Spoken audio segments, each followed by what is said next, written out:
Tetapi hendaklah kamu menjadi pelaku firman dan bukan hanya pendengar saja. Sebab jika tidak demikian, kamu menipu diri sendiri. Baru saja ia memandang dirinya, ia sudah pergi, atau ia segera lupa bagaimana rupanya. Yakobus 1 ayat 22 dan 24. Firman Allah yang hidup. Salah satu kesalahpahaman terbesar tentang Alkitab adalah bahwa Alkitab hanyalah buku biasa. Faktanya, banyak orang Kristen memperlakukan kitab suci seolah-olah itu hanya kumpulan surat dan buku kuno yang memberitahu kita tentang Tuhan dan hal-hal keagamaan. Meskipun Alkitab merupakan kumpulan dokumen kuno, tapi juga lebih dari itu. Alkitab adalah firman Tuhan. Alkitab diilhami oleh Tuhan, yang berarti dia berbicara melalui manusia untuk menciptakan surat dan buku ini.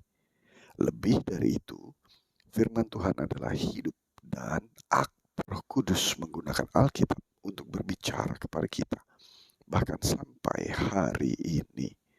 Inilah yang membuat kitab suci berbeda dari buku manapun. Yakobus memberitahu kita dalam Yakobus 1 ayat 22 sampai 24 bahwa kuasa kitab suci tidak hanya datang dengan mendengarnya, tetapi dengan menghidupinya. Kitab suci memiliki kuasa mengubah cara hidup kita secara radikal, tapi kita harus berusaha untuk terlebih dahulu membacanya dan melakukan apa yang dikatakannya. Yakobus berkata bahwa siapapun yang membaca firman dan tidak melakukannya hanya menipu dirinya sendiri. Kita pikir mengikut Tuhan hanya cukup dengan membaca firman-Nya.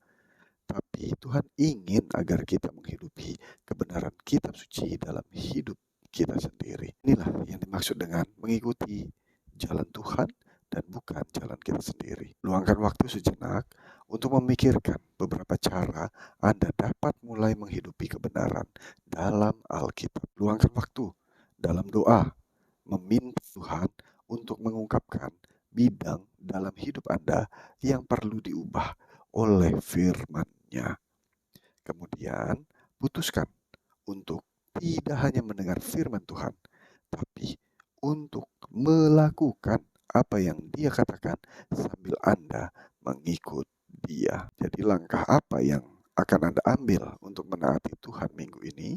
Yang pertama, saya akan membaca Alkitab untuk melihat bagaimana Tuhan mengundang saya untuk hidup. Kedua, saya akan berdoa dan meminta agar Tuhan memperdalam cinta saya kepadanya. Ketiga, saya akan dengan rendah hati melayani orang-orang dalam hidup saya, seperti yang dilakukan putranya, Yesus. Mari kita satu dalam doa. Tuhan, Engkau mengundangku untuk menaatimu, karena Engkau menginginkan yang terbaik untukku. Biarlah aku senantiasa menaatimu. Meskipun aku tidak mengerti rencanamu, beri aku hikmat untuk membedakan apa yang menurutku terbaik dan apa yang kehendakmu atas hidupku.